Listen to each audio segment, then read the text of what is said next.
It's been a long time since I did a laptop cooler review. This is a llano unit. It's the V12, which is one of their newer models. There it is, V12 Ultra Black. They asked me if I wanted to review it, and I said, yep. The videos were popular. People like to know if laptop coolers work. In the past, spoiler for probably for this video, I haven't tested it yet, the llano units that I tested in the past worked very well. So a gasket type cooler here actually will seal the bottom of the laptop. The laptop's going to sit on there. It's going to seal outside air. So it's going to force the laptop to accept air from the cooler, which is good. Those typical, old school ones that these had back in the day, it's just a piece of metal sandwiched in with some like porous metal and just a fan that spins. They don't do anything. I've already proven that in the previous review. They're garbage. These, however, in theory, will force air into the laptop, therefore cooling it. So just take that off so you can look. You can see, basically set that on there, set your laptop on top, and it's cool. You have kind of a blower style cooler here, which is just going to force air out here, potentially lots, and force the laptop to suck it up. That's very good. Here you have 2 feet. These are just to put the laptop on to prevent it from sliding off onto you. You have some power buttons, light buttons, light modes, and then the color, your RPM reading, tell you how fast you're going. A dial for up and down, very good. On the bottom, we have our intake with a filter. You can take the filter out, you can leave it in. I don't have much dust here, so for the test purposes, I'm going to take it out. We can put it back in as well and see if there's any difference. Your call. Go like that. Feet there to raise it up, optional, you don't need it. It can go on its flat. You can go flat is 1, and then push that out 3. So you can get a huge angle on that thing. On the left side, the right side, we have 3 USB-A ports and a USB-C in. So you can actually plug this into the USB-C port on your computer and then get some more ports, which is good for things like dongles and that, like a mouse USB dongle. So if you have something like this, you can just plug that in there, to be honest, and just look at the data. But let's have this on here. That's going to seal that off nice. Okay, and here's just an example test and how this is going to run. So here I'm just running some Cinebench. We'll do the same thing for games, obviously, but we're running Cinebench here. We're at 300. So the tests are going to be flat on the desk, back raised up, and then multiple different iterations. So I'm not going to do all, but I'll do like 300, 500, 800, 1500, and max or something like that. At those different intervals, we'll test the noise with the dB meter, right? And there's going to be a threshold of where the laptop is noisier than the cooler, and then there's going to be a point where the cooler is then noisier than the laptop, and a point where they're kind of equal. That's the equilibrium point. We'll also test, of course, the scores and the temperatures. Okay, so now looking at some results, I did Cinebench. I only did it on one of them because it wouldn't really make a difference between them.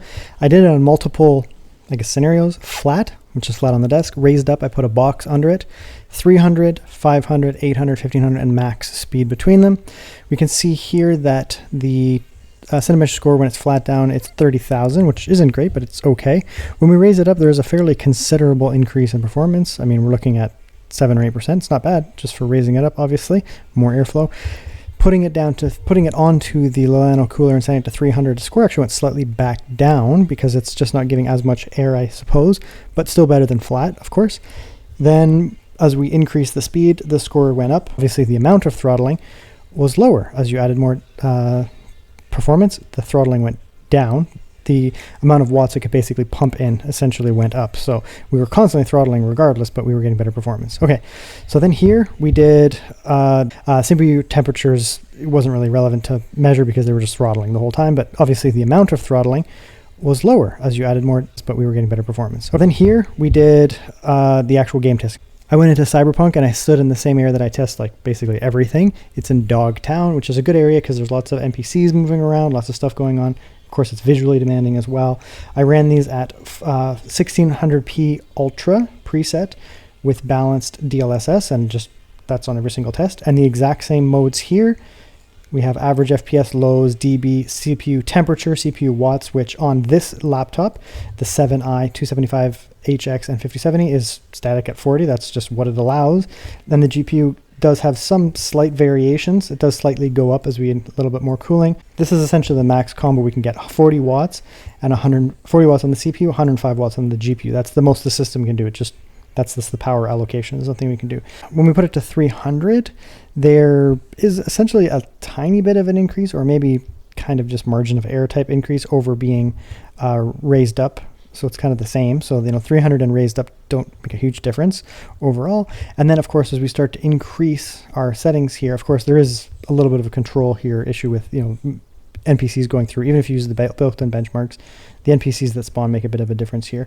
But anyways, we can see here that generally speaking, the performance does slightly go up as we increase the amount of cooling. So we can see here we go from lower and it just goes up. That makes sense. Now, what does happen is the CPU temperature comes down a lot. So we're at 74 over here at the beginning, and at the end here, we're down quite a bit over here at 64. So 10 degrees temperature difference. Now, of course, the GPU as well also comes down. There's the GPU there. It comes down quite a bit too. And we're coming all the way down to 70. So a pretty big decrease in the GPU temperature and the CPU temperature. Now, I don't live in a super hot area, and it's also winter right now, and my house is air conditioned, sitting at approximately 23 degrees Celsius, pretty static throughout these tests. So this is a pretty controlled test. So in my case, I'm not necessarily getting that much more performance. What I am seeing is a huge decrease in CPU and GPU temperatures, which is the green and the red here. Huge decrease in both of those temperatures. That's considerable. And if you lived in a hotter climate, or it was a hotter area, sunny, you're outdoors, just a hotter place, you would normally be getting throttling. So what you would be actually seeing in that case is you'd actually be seeing an increase in performance because you're getting lower temperature. Then I did the Legion 5i Pro, which is the most powerful combo here. Same CPU, but more powerful GPU and higher wattage allowed on the GPU. It was essentially static. So we got 138 on the GPU all the way through. CPU actually did slightly increase as we get better cooling. So it looks like it can slightly go over, but that's roughly the combination. 64, 138 versus 60, 138. So this is probably the target, would be my guess here. About 64, 65 for CPU and about 138 on the GPU. And that's probably the target for this laptop. That's just what it allows. And we essentially got the exact same type of results here. So generally speaking, the average FPS was fairly static. It did go up a little bit once we got up to 800, 1500 and max. And I think that could actually just be GPU and CPU combo. Like it's allowing a little bit more on the CPU. Wattages wise. So we did get a little bit increase in the average. Now there is a huge increase in the lows here. Look at the lows on the low end here. And as we started to add more temperature, even at that kind of sweet spot of 800 to 1500, there's a big jump in the lows. That's considerable, right? So if we're getting temperature issues where we're getting some throttling, even if it's just very periodic, frequencies will drop down very short term, and that will result in worse lows. And they were jumping around a fair bit, especially in these lower range over here. The frequencies seem to jump around a lot as well, and the wattages as well. So we were getting worse lows. And as we started to stabilize those temperatures, it started to increase the performance. And once again, we get just essentially almost a linear decrease in the CPU and GPU temperatures, just straight decrease, getting cooler as we add more. And again, this is a fairly good cooled laptop in a reasonably cold environment, very controlled. Imagine if you're in a hot environment. Like I have a lot of viewers in South Asia, India, Pakistan, that area, South America, even South Europe, even the United States. I mean, the United States in the summer is scorching hot, and Canada in the summer is scorching hot too, like real scorching hot. 35 degrees is not unheard of in Canada in the summer. So it's just, I tested in the winter, but imagine this is in a hot climate or a hot weather system. You are going to notice a pretty big difference in performance when you're throttling versus not throttling. Because even in my very controlled scenario here, we're actually getting straight up better performance. And then we moved into the 5i. The 5i is the smallest of these. It's a 15-inch laptop with pretty crazy specs inside. A 255HX and 5070 inside of a 15-inch Legion. Thin little 15-inch Legion is pretty crazy, to be honest. And we can see here, this one, it doesn't have as much of a power overhead. It does not allow it. So we have a 30 watts on the CPU no matter what I did. It's just, that's how much it's allowing with the shared GPU watts. 101, it was bouncing around a lot actually in the lower end. So it was actually going up to 105 in all of these three here, but it couldn't stay. It would go up and down and up and down. And you can see here that's probably due to throttling. However, I mean, we're looking at a combined watt of about 135. It's just the way the laptop power is. The results, though, are very similar again. So we end up here with a slight increase in average FPS. I think this raised being lower than flat is probably just margin of error. It's one singular FPS difference. It may look different, but it's one different, whatever.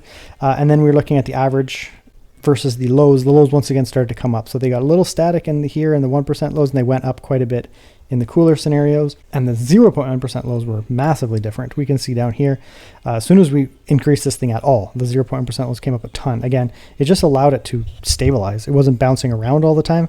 The GPU wasn't up and down and up and down and up and down like it was when we weren't cooled as well. And so as a result, we get much better lows, which is considerable. I mean, if we're getting an average over here of approximately 70 with lows over here of 35, that is noticeable. That can actually make you nauseous. That's a pretty considerable difference in performance. Like that's lows being under half can be nauseating. Over here, I mean, we're getting lows like these are more respectable, 42, 44, the peak over here 48. Like that's a significantly better split. I'm much happier with lows of 48 than way down here in the 30, and even raised up it wasn't doing great over here. And again, we correlate with the exact same thing, CPU and GPU temperatures coming down. So in my limited testing parameter of a place where it's 23 degrees Celsius and locked in, there's nothing I can do about the temperatures, we see that the llano decreases temperatures straight up. But just imagine you live in a place that's 30 degrees, right? It's 23 here, add 7 degrees centigrade outside, add 15 degrees, you're looking at a huge increase in potential performance there. So you could be gaming in a place that is much hotter, like your house and your game room might be much hotter than mine, 5 degrees, 10 degrees, 15 degrees, right? We're talking a huge temperature difference. You're gaming in a hotter place and you're not unlocking the full potential of your gaming laptop, whereas I am unlocking the full potential of my gaming laptop just by living and gaming in a cool, controlled environment, whereas you potentially might not have that level of ambient control, and so you're really just nerfing your laptop result. So the takeaway here is this llano cooler is doing a very, very good job keeping my laptops cool, even in a very limited test scenario where it's not hot. If you live somewhere that's hot, or you have a laptop that potentially is not quite as well cooled as a Legion, you can really benefit from this llano cooler.